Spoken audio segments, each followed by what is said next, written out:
wabarakatuh. Wassalamualaikum warahmatullahi wabarakatuh. Saya hamba Allah dari Surakarta mau bertanya Bu ya. Bagaimana kalau ada anak perempuan yang menolak untuk dinikahkan dengan sepupunya baik dari pihak ibu maupun ayah? Mohon jawabannya Bu ya. Baik, yang pertama adalah orang tua. Memang nikah dengan sepupu itu adalah sah, akan tapi pun demikian ya. Enggak. Pertama orang tua. Orang tua memang namanya wali mujbir. Wali mujbir itu adalah seorang tua sah kalau menikahkan putrinya yang masih perawan dengan laki-laki yang perempuan yang putrinya pun tidak setuju, tetap sah. Wali mujbir, ayah dan kakek. Karena wali mujbir itu adalah ayah kandung dan kakek kandung yang tentu kasih sayangnya sangat tinggi kepada sang anak. Maka disebutkan dalam mazhab kita Imam Syafi'i berbeda dengan mazhab Hanafi. Dalam mazhab Syafi'i wali mujbir boleh, bisa menekahkan anak perawannya tanpa persetujuan anak perawan. Sah. Cuma Nabi tidak mengajarkan semacam itu. Nabi mengajarkan untuk minta izin. Diajak diskusi. Anak gadis diajak diskusi. Bahkan lihat, kalau zaman dulu masih ada, zaman dulu itu disebutkan para ulama, jika anak gadis mau kau tawarkan seorang laki-laki, kemudian dia nangis, itu sebenarnya mau maknanya. Nah, ini sudah paham jadi bahasa ini.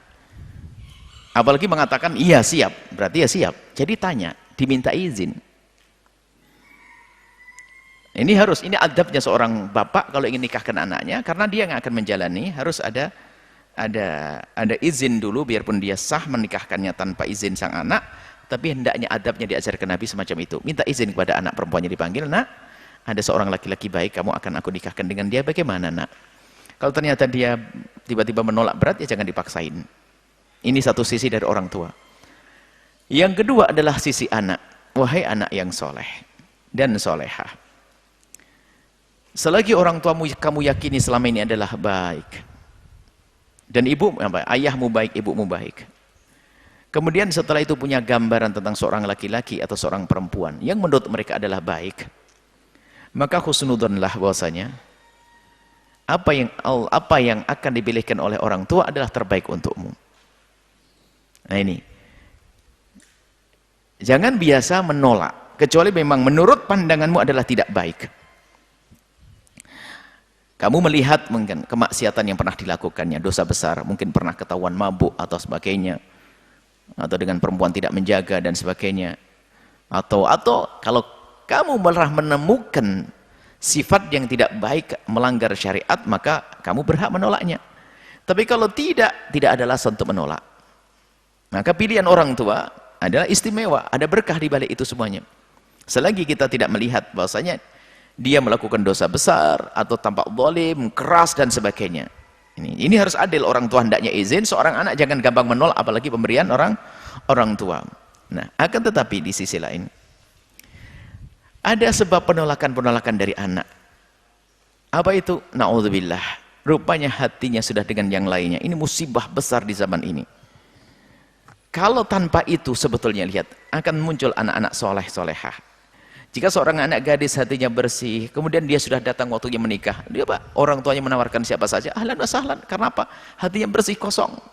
Tapi yang repot adalah hatinya sudah dikotori dengan cinta-cinta sebelum pernikahan, lihat. Sehingga biarpun orang tuanya menawarkan lebih bagus daripada calonnya perempuan tersebut, maka dia tidak akan mau. Gula Jawa rasa coklat. Sudah, pokoknya kalau tidak dia nggak mau. Bahkan ngomong ke orang tuanya, kalau nggak dia nggak mau nikah lagi, nggak akan mau nikah. Waduh, kurang ajar namanya. Tapi kalau hatinya sudah kosong, plong, lihat indahnya. Seorang anak yang hatinya bersih, pergaulannya benar, disodorkan oleh orang tuanya seorang laki-laki, pasti orang tuanya beristikharah kalau orang tuanya baik. Istikharah, kecuali orang tuanya matre, orang menjual anaknya, ini lain cerita. Berarti seorang anak mengetahui bahasa calonnya tidak baik, ditolak. Tapi kalau orang tuanya baik, kemudian calonnya juga baik, hati-hati. Jangan ditolak, karena ini akan membawa keberkahan dalam hidupnya. Setelah itu apa? Karena hati seorang anak gadis tersebut hati yang bersih, kosong, lihat. Setelah pernikahan akan dibangun cinta yang indah. Seperti kaidah bahwasanya, bangunlah cinta di atas pernikahan, jangan membangun pernikahan di atas cinta. Jadi, membangun cinta di atas pernikah dulu, baru nanti membangun cinta. Ini akan indah dengan cara semacam itu. Itu saja insya Allah. Semoga jadi pelajaran buat kedua belah pihak. Orang tua jangan seenaknya, mentang-mentang wali mujbir langsung nikahkan anaknya. Nggak adab ini, kasihan anak. Bahkan pada suatu kita, pada zaman Nabi ada seorang wanita yang semacam itu. Ngadu ke Rasulullah, ya Rasulullah, aku akan dinikah oleh orang tuaku dengan orang begini-begini ya Rasulullah. Akhirnya Rasulullah memanggil laki-laki tersebut. Tidak boleh kau berbuat semacam itu. Biarpun wali mujbir ibaratnya begitu, nggak boleh begitu. Setelah Nabi menegur ayahnya, tidak boleh memaksa anaknya dalam pernikahan. Akhirnya apa? Sang wanita tersebut lega. Alhamdulillah ya Rasulullah. Terima kasih ya Rasulullah. Engkau telah menjelaskan duduk atau posisi saya sebagai seorang anak. Sehingga ayah saya menjadi tidak memaksa saya lagi. Cuman karena mu ya Rasulullah juga. Karena engkau ya Rasulullah. Maka aku akan patuhi orang tuaku. Walau. Akhirnya mau juga. Rupanya dia hanya ingin membela bahasanya jangan sampai ada wanita yang didolimi oleh orang tuanya. Akhirnya mau juga. Dia hanya ingin menampakkan bahasanya apakah begitu caranya hidup seorang anak gadis. Tiba-tiba orang tuanya tiba-tiba menikahkan. Nabi membela anak gadis. Nabi membela wanita. Orang tuanya ditegur. Ternyata setelah Nabi menegur orang tuanya, justru sang anak mengatakan, saya sekarang mau dinikahkan oleh orang tua saya. Saya hanya melakukan itu ya Rasulullah, agar generasi-generasi setelah ini nanti akan ada pendidikan. Jangan sampai orang tua sewenang-wenang. Ini saja, wallahu a'lam.